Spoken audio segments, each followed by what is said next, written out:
Let's go to Division 2. Oh, yeah. Let's go to Division 2, Region 5. Yeah, Division 2, Region 5.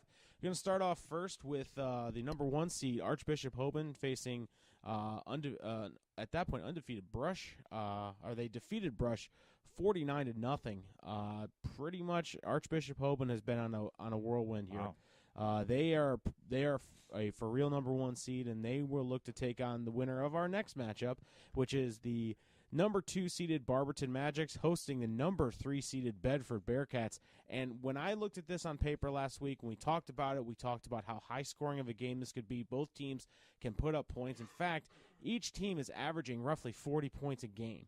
Wow. So the final score of this game was 35-0 in favor of Barberton. Let me tell you what happened in this game. I think that was a little more surprising than the Menor St. Ed score. Yes, I would agree with that. I was shocked at this. I had to actually check it twice on 2 separate sites to make sure I wasn't missing something. Good job reporting there. Yeah. Confirm 2 sources. Yeah, Yes. and here's the issue. Here's the thing for Barberton. Again, I talked about it all year. They can beat you running the ball and throwing the ball, and they showed it again this night.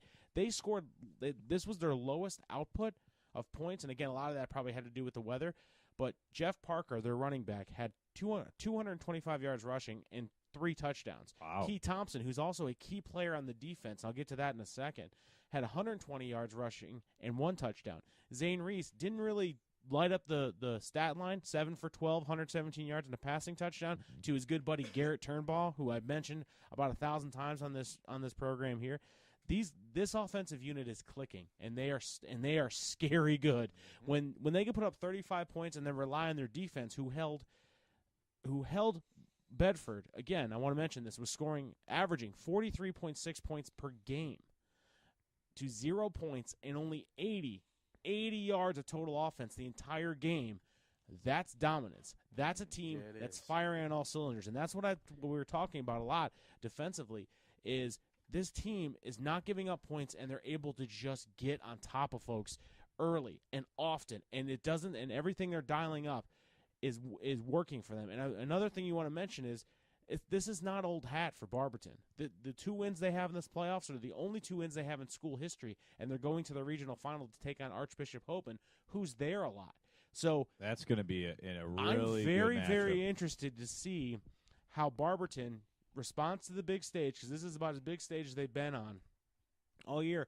I'm also very interested to see this Barberton defense and how they stop a team like Hoban, because Hoban can put up points just like Bedford can, but it doesn't seem to matter to the Magic defense. These guys are getting in there, they're disrupting, they're controlling the entire line of scrimmage, and that's the one thing that all the articles that I read, all the research I did was it starts up front. That offensive line and defensive line for Barberton is dominating the point of attack, and when you can do that on both sides of the ball, you can control the entire pace of the game. So congratulations to Barberton. You have won yourself a date with the number 1 seed, Archbishop Hoban, on Friday night at Green High School, 7:30. This is I'm on board. I'm a Magics fan right now. I want to see them go. I mean, have they had any? I don't even remember them their having highest too point many total close games. Their highest point total they've given up is 20 points. They've done it twice, and it was early on, and I believe it was 20. Somehow Cuyahoga Falls put 20 on them. Yeah. I have to think that was garbage time. It was actually. No offense to Black Tigers, but come on. In that. I believe it's the 3rd game of the week. They said they put their reserves in after halftime. Oh, that's fair. So at that, and the coach did not pull them out. He said we are up. The other one I believe was against a very good Copley team, and that was one where they admittedly didn't play very well, or defensively didn't play very well. But again, they're able to either outscore their opponent by so much that they can make up for any misgivings on the defensive end, or vice versa. I mean, this is case in point. This is their lowest output all year, one of them, and they are able to secure a dominating victory against a very good team in Bedford, who's averaging a lot of points per game. There's a common opponent here between Hoban and Barberton, and that is the St. Vincent St. Mary Fighting Irish. Barberton defeated St. Vincent St. Mary by a score of 35-14. Hoban defeated them 21-7, and it looks like that was almost in consecutive weeks too, or very, very closely. I think they were 2 weeks apart in those 2 games. So you could draw whatever you want to draw from that. At the end of the day, Archbishop Hoban is the defending Division III state champions. That's true. And they're obviously not going to be overwhelmed by this moment at all. They have been here. They know what they need to do. They stopped a one-trick pony in Godwin Joe last week against in playing Brush, and unfortunately for Brush, they don't have nearly the amount of overall weaponry to be able to compete with a team like Hoban.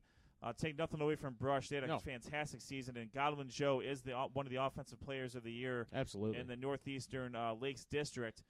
However, he's just completely outgunned when you're playing against a team like Hoban. So, the Barberton offense can put some points on the board. Yeah.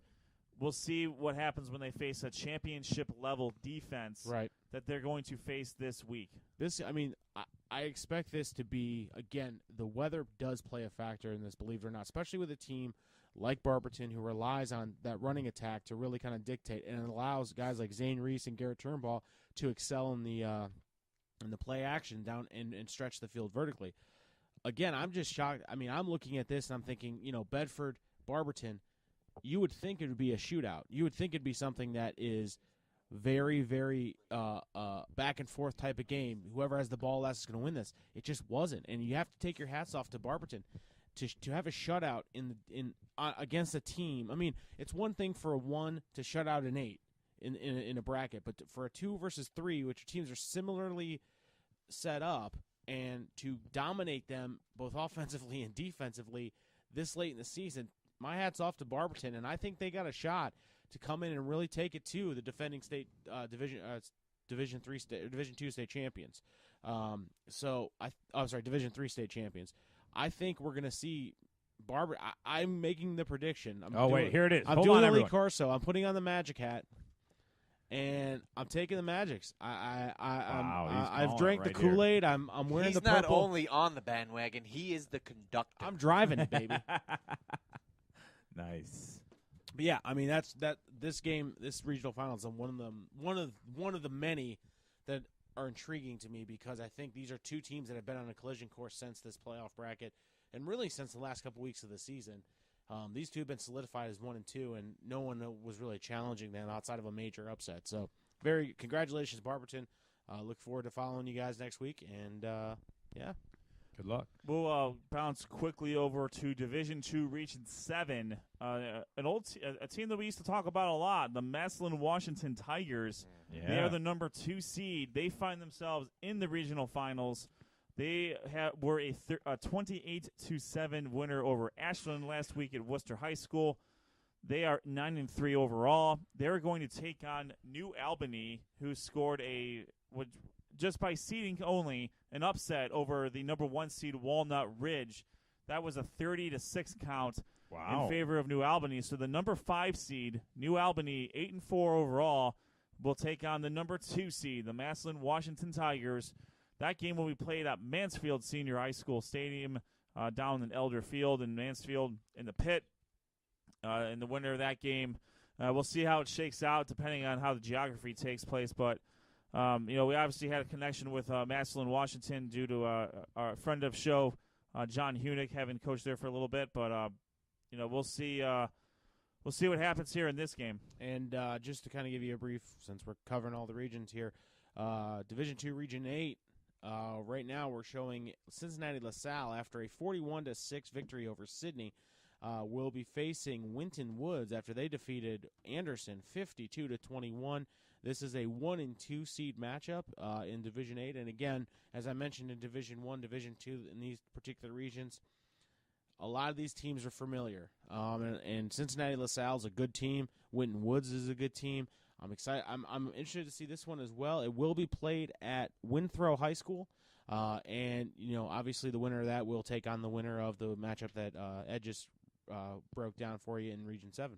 Yeah, New Albany and Massillon, Washington, so they'll face one of those teams. But right now we're going to take a short break, and when we come back, we'll talk about Division II, Region 6, and that'll lead into our 8:30 time, where we have a special guest, and it's Olmsted Falls defensive coordinator Rob Pace. He'll join us and talk a little bit about that Wadsworth game and much more. Well, right now, again, break time here in Studio J Studios. Studio J Studios. I said studios like 5 times there. That's impressive. Yeah, and you keep saying it. That's right. It's awesome. Follow us on Twitter at SOT Podcast. We're on Facebook. We're also on YouTube. Visit our website, sportsontappodcast.com or neosportsinsiders.com. We'll be right back.